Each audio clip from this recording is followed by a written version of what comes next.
Amazina yanjye nitwa Bayihova Concorde, ndi umuyobozi ushinzwe umutekano hano mu mudugudu wa Kadobogo.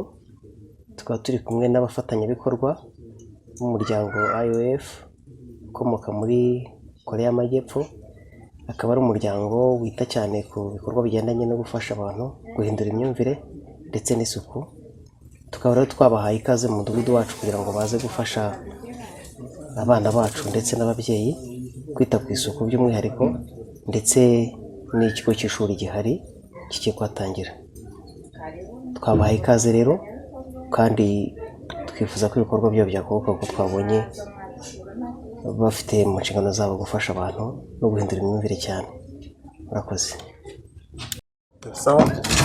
Murakoze, nifuje gushimira, ariko mbere y'ibyo byose ndabanza mbabwira amazina yanjye.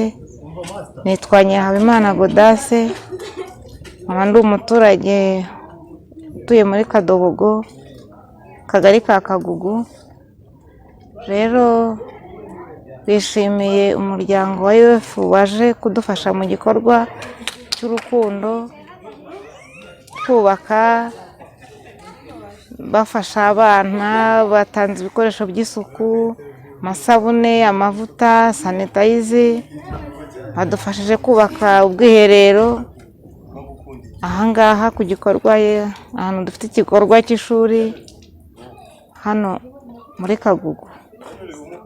Rero hamwe n'ibyo ndabashimiye ubwitange bagize n'urukundo. Imana ibaho umugisha, kandi ndifuza ko twagumye gufatanya n'ikindi gihe tukajya duhura, bakagaruka tugafatanya n'ahandi hose. Murakoze.